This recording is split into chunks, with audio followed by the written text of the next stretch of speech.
Don't mind me, just test out some new eye patches. In the viewfinder, I kind of look like a weird hybrid of a panda rabbit.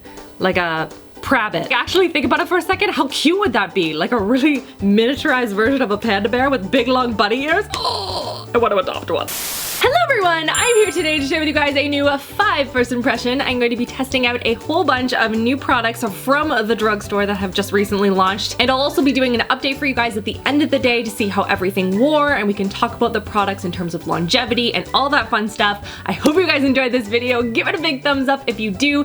Don't forget to subscribe so you don't miss out on new videos every Tuesday, Thursday, and Sunday. And without further ado, let's get into this. So now that we're zoomed in, I'm actually gonna start with the primer and then move on to mascara, because the primer I want to test out is a spray primer. And yes, I'm testing out another one from e.l.f. I tested out an e.l.f. spray primer months and months and months ago, and I sprayed myself and it was honestly like a garden hose right in the face. Maybe this time it'll be different. And this is e.l.f.'s Illuminating Primer Mist. It says on the website that it is a water-based primer and it's going to give a soft illuminating effect to the skin. Give this a good shake, and then we're going to spray it on the face. No! It's still a garden hose. Ah! Yep, that was an aggressive mist. Let's look at this up close. You guys see how much water is coming out of that? This is intense, e.l.f. My gosh. Let me try holding it farther away from my face.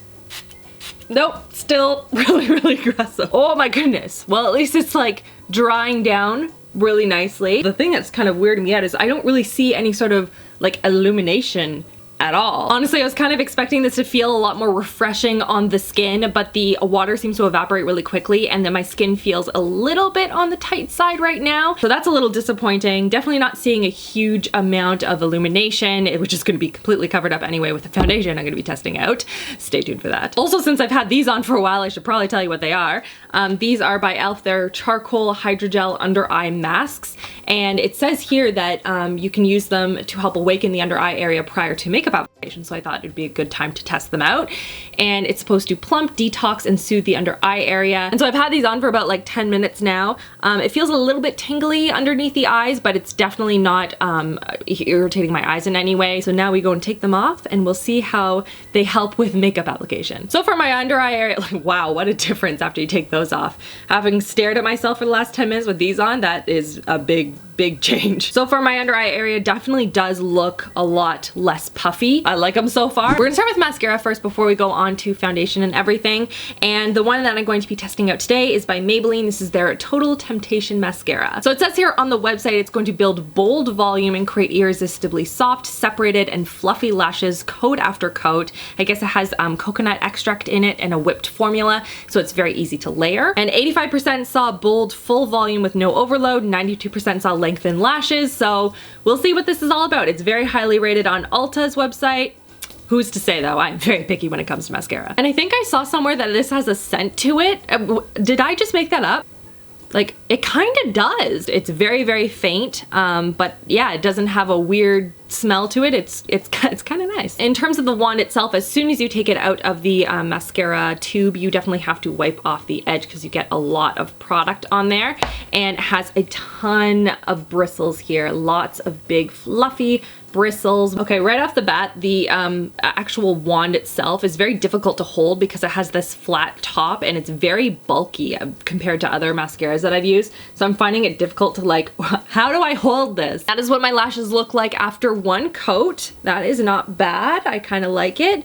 It's not as voluminous as I like, but I'm obviously going to add a lot more layers to this, and it is showing up on my lid, but I'm also kind of messy when it comes to mascara. It's got a nice thick formula, which I personally prefer. I don't like anything that's super thin and watery because I feel like it just gets all over my lid. It doesn't dry down very easily. So I'm going to do 2 coats on both sides and we'll see what's happening. As you guys can see, it is very black. It is very dramatic. I really like this mascara. I will say though, you have to work pretty quickly when you're doing your second layer of mascara because it does tend to dry pretty quickly because it's a thicker formula. It's definitely more of a clumpy formula. If you like that kind of a look, which I personally do, then you might like this mascara a lot. We'll see what it looks like at the end of the day. I'll keep you guys posted on that. And then the last thing is when it dried down to my lids, because usually what I do, I'll let it dry and then I will take a spoolie kind of thing like this, and I'll just wiggle it back and forth really gently and it'll just flake off. and it did not with this one. This one would not come off, so I actually had to go in and very like carefully remove it with some makeup remover. So that's another thing. Just a heads up, this stuff like stays put quite well. Also, I feel like this packaging is gonna get dirty really quickly. It's like a matte finish and it's this pale peachy shade, which is really pretty, but I already have mascara marks all over this, so it's gonna get dirty really fast, which makes me sad. But the formula is nice so far. Now we're gonna go on to foundation, and this one also is from Maybelline. This is their Super Stay Full Coverage Foundation, and I've been seeing a ton of press around this particular foundation. It says on the website is oil-free, doesn't clog pores. Oh, I just broke it. How did I break it already? Oddly enough, it doesn't look broken, but there is a chunk that came off. That's weird. Anyway, what was I saying? It's gonna last on your skin for 24 hours. I don't think I've worn foundation for longer than like 16. It comes in 16 different shades, so we're gonna be testing this out today. I have here the shade 120 Classic Ivory, and I also have 128 Warm Nude, though I can almost guarantee I'm probably this shade. And I think what I'm gonna do is I'm going to split my face. I'm gonna do half with a beauty blender and half with a brush and just see which way I like better. And I like how I say that and I don't actually have a beauty blender in front of me, so BRB. All right, so now that we have our beauty blender, or I don't even know what this is. Is this Tarte? Who makes this one? I'm going to pump some onto the back of my hand because it is in a pump form. Yay, I love when that happens. So I pumped that much out, which is about 1.5 to 2 pumps there. I'll just make sure that this is a good shade match for me. Oh, that looks like it'll work. Feels nice in application. It doesn't feel too thick. It doesn't feel too heavy. I'm gonna see if it oxidizes on my skin, which happens quite frequently with foundations actually, but it is doing a really good job covering everything up like really, really well. Right, so there is half my face done and half not my face done, and you can just see it's a very smooth finish. It is getting a little bit darker on my skin than when I first pumped it out in my hand. I feel like it's a little bit darker, but not a ton, so we'll see how it continues to develop on my skin. I sound like I'm talking about a soft tanner. As it continues to develop into a nice soft golden look. And then for the other side, I'm going to use the Wet n Wild brush. I've used this once so far, so still kind of testing it out. Bloop. Oh, I think that was too much. One pump is enough probably for the entire face, not just half. It seems to apply well to the skin using either one, both beauty blender and brush, although it is looking a little bit yellow. Maybe this was the wrong shade. I'm gonna have to blend out some bronzer on the neck then to kind of even this whole situation out. And now we're gonna go on to a new concealer. This is from CoverGirl. It is the Vitalist Healthy Concealer with vitamins E, B3, and B5. I don't know what they do, but apparently they're good for your skin. It is a soft brush concealer pen, and it has a full coverage formula that's going to improve your skin's texture for a fresh, healthy look. It comes in 6 different shades. The one I have here is light medium. So this is what it looks like. It has the brush tip at the top here, and I guess this is the like clicky pen, and I think that is going to take a while. Oh, not as long as I thought. I'm just going to dot it underneath the eyes to start. And then I'm gonna do a little bit on my chin and maybe around my nose a little bit, but that full coverage foundation pretty much got everything. I'm gonna try and blend it in with my fingers with one hand, and on the other side I'm gonna use a brush, again, just to see what the difference is like. It's definitely doing a really good job in concealing everything. It isn't too thick, it's not too watery. It seems to be blending out quite easily underneath the eyes, and it's full coverage. It looks really good under the eyes, guys. Like, it's not settling at all. It's covering everything really flawlessly. I'm liking this so far. I like how it blended out with the fingers as well as a brush. I feel like you get less coverage when you use a brush, but almost more of an airbrush effect to the skin, so it kind of depends on your preference. I think the combination of this concealer with these under eye masks sort of depuffing the area, I really like the combination. All right, we are back now, and I've finished the rest of my makeup except for the brows. And I'm noticing with the concealer, it looks really good on this side. This side, it's looking a little bit darker. I don't know if it's because I use my fingers on this side, and so it's just more pigmented, and therefore it dried down a lot darker than it was originally when I put it on. I don't know, but I feel like I have to like wipe some of it away because it feels a little bit, I don't know, excessive. I might try the light one, since obviously, I only assume they have light if they have light medium, just to see if that's a better color match. And as I said before, I asked you guys on Insta story which product you wanted me to test out for the brows, either this one from e.l.f., which is a brow pencil, or this one from Physicians Formula, which is a brow gel. And the verdict, drum roll, is 13 off from each other.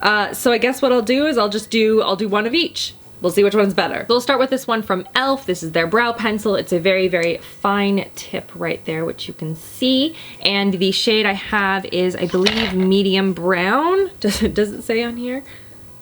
No, of course it doesn't. It is in the shade Neutral Brown. The product is a pretty good shade match. It's applying into the brows quite easily. All right, so there is one brow done, and now we'll go on to the Physicians Formula one. Hopefully these shades aren't too off, otherwise my brows are gonna look crazy today. And this one is their Long Wear Brow Gel. So it says on the website it is a water-resistant, transfer-proof, budge-proof, and smudge-proof brow transformer, and it has like a fiber-infused multitasking formula that's going to condition and protect the brows as well. And on one end they have a spoolie brush, it seems, and then the rest I guess is the brow gel, and it is applied with a brush. Never seen that before. I was not expecting that. It is a brush for applying it into your brows. How do I get the spoolie off? Do I have to put this back in to get it off? Is it just there for show? Oh, there we go. I'm gonna keep this cap off, I feel like. For me at least, I like to brush in product and then brush it through with a spoolie, so we'll see if I can even apply it that way. I don't know. And by the way, the shade that I am using is medium brown. Oh, this is so weird.